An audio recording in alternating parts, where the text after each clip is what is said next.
रसूल अल्लाह ने ये 3 खूबसूरत हदीसें बताई जिन्हें हर मुसलमान को जानना चाहिए। नंबर 1, जो शख्स दिन में 10 मरतबा सूरत इखलास पढ़ेगा यानी कुल हुवल्लाहु अहद, ये पूरी सूरत पढ़ेगा, अल्लाह ताला जन्नत में इसके लिए महल बना देंगे। नंबर 2, तुम में से बेहतरीन शख्स वो है जो ना किसी को तकलीफ दे और ना किसी की तकलीफ का जरिया और सबब बने। और आखिरी हदीस में फरमाया, जो शख्स कोई हदीस सुने और उसी हदीस को दूसरों तक पहुंचाए तो उसे उतना ही सवाब मिलता है जितना कि हदीस सुनाने वाले को। तो कमेंट में सुभान अल्लाह जरूर लिखें। रसूल अल्लाह ने ये 3 खूबसूरत हदीसें बताई जिन्हें हर मुसलमान को जानना चाहिए। नंबर 1, जो शख्स दिन में 10 मरतबा सूरत इखलास पढ़ेगा यानी कुल हुवल्लाहु अहद, ये पूरी सूरत पढ़ेगा, अल्लाह ताला जन्नत में इसके लिए महल बना देंगे। नंबर 2, तुम में से बेहतरीन शख्स वो है जो ना किसी को तकलीफ दे और ना किसी की तकलीफ का जरिया और सबब बने। और आखिरी हदीस में फरमाया, जो शख्स कोई हदीस सुने और उसी हदीस को दूसरों तक पहुंचाए तो उसे उतना ही सवाब मिलता है जितना कि हदीस सुनाने वाले को। तो कमेंट में सुभान अल्लाह जरूर लिखें।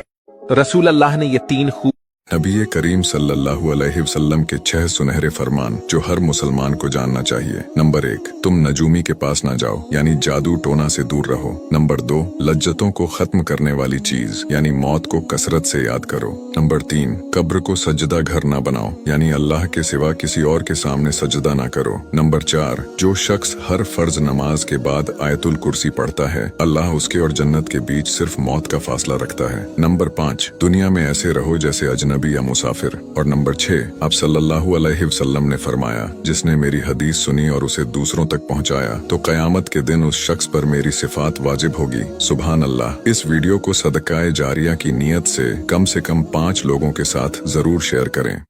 एक बार मेरे नबी किसी सफर से वापस आ रहे थे तो रास्ते में आप आराम करने के लिए रुक गए। थोड़ी देर रुके तो आपकी नींद लग गई और आप सो गए। वही किनारे पर एक दरख्त था। उसने जैसे ही आपको देखा तो वो जमीन को चीरते हुए अल्लाह के महबूब के पास आकर खड़ा हो गया।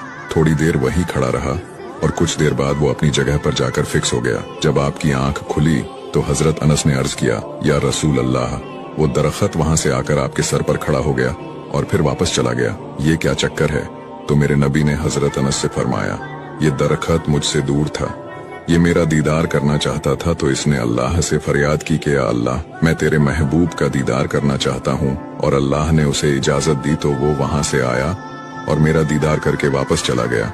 सुभान अल्लाह। ये मेरे नबी की नबूवत है बेजान चीजों पर। सारी कायनात और दुनिया की तमाम चीजें मेरे नबी की दीवानी है। खुदा उस शख्स का चेहरा रोशन करे जो इस प्यारी बात को दूसरों को शेयर करे। हजरत मोहम्मद सल्लल्लाहु अलैहि वसल्लम ने आज तक जो पेशन गोइयां की है वो सब सच साबित हुई है। इनमें से कुछ पेशन गोइयां साहबा इकराम ने अपनी आंखों से देखी थी।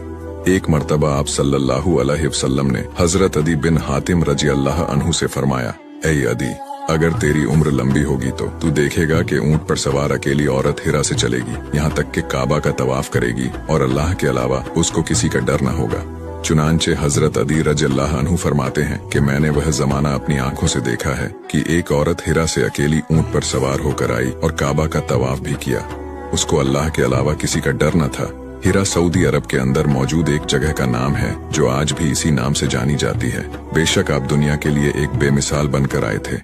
एक दिन हजरत आदम अलैहिस्सलाम ने अपने बेटे हजरत शीश अलैहिस्सलाम से कहा कि बेटा, तेरी पुश्त में एक अमानत है, आखिरी नबी की तुम उसका ख्याल रखना क्योंकि वो तेरे बाप से भी अफजल है। तो शीश अलैहिस्सलाम ने पूछा कि क्या बेटा बाप से भी अफजल हो सकता है? तो आदम अलैहिस्सलाम ने फरमाया कि बेटा, तू उस हस्ती की बात करता है, मैं तुम्हें उसकी उम्मत का हाल सुनाऊं? तो शीश अलैहिस्सलाम ने कहा कि जी सुनाइए। तो आदम अलैहिस्सलाम ने कहा कि बेटा, मैंने सिर्फ एक खता की तो अल्लाह ने उसे मशहूर कर दिया, वो कुरान में आ गया। मेरी एक खता मशहूर हो गई, लेकिन वो उम्मत हजारों खताएं करेगी मगर अल्लाह उस पर पर्दा डाल देगा। सुभान अल्लाह।